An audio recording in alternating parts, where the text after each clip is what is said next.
What is up, guys? What's up? It's Michael and Melanie here, and today we want to talk to you guys about how to actually start putting your budget together and what it actually entails. Like, where do you put your money? Where should it go? It's a nice sentiment to be like, yeah, you should budget, but what does that actually look like? So Michael, how would you break that apart for somebody? Sure, and you know, one of the first questions that a lot of people ask in terms of building a budget, especially for the first time, or maybe you've had a budget but you're not really happy with the way that it's designed and you want to think it through a little bit better. So one of the things that like a general rule, and this won't apply to everybody, but like a general rule of what you want to try to aim for is to where 60% of your money is being spent on your cost of living expenses, your housing expenses, things of that nature. We'll go into a little bit more detail when I talk categories.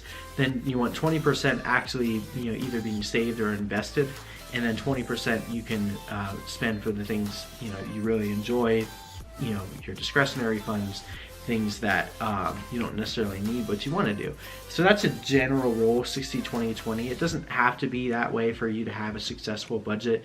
You might live in an area of the country where spending 60% on housing would be great, but that's just not plausible. So don't beat yourself up if you can't make that, but if you are able to, then that's a general rule that a lot of people have found very successful. But when we're talking about like these three categories, cost of living, discretionary, and investing, obviously there's like individual categories that build into those different categories, like subcategories of those categories.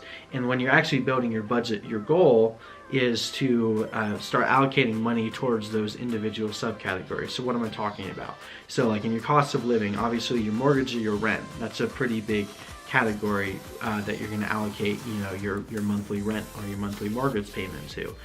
Groceries is another one, car insurance, personal insurance, things like supplies, things like gasoline, utilities, internet, things that you need in order to survive, and things that you need in order to function in the world that we're in today. And granted, like, these aren't hard fast rules, so some people might consider internet a discretionary fund. For me, I can't run my business, I can't operate without internet.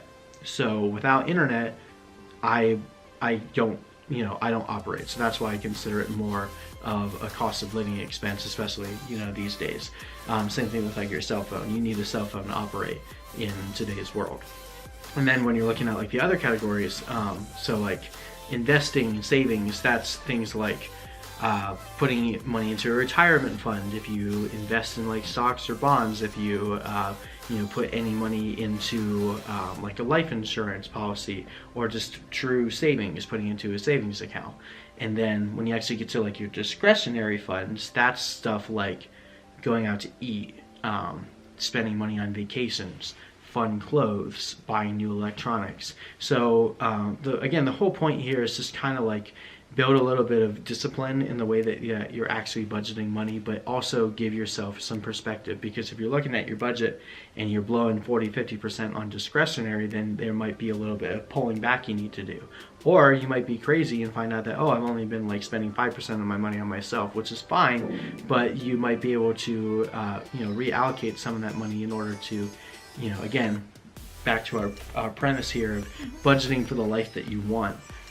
So when you're building out your budget, it's important to get those categories somewhat specific, but it doesn't need to be like, you don't need to like a Chick-fil-A budget and a Sonic budget. Like, no, you can have a generic out to eat budget. You don't have to have a Walmart and a Target budget. You can have a generic groceries and a supplies budget. And there's no hard fast rules for these. It's whatever works for you, whatever is going to be easiest when you're actually going back and allocating expenses, or if you use an app that actually allocates them for you. The important point is that it's going to be meaningful to you.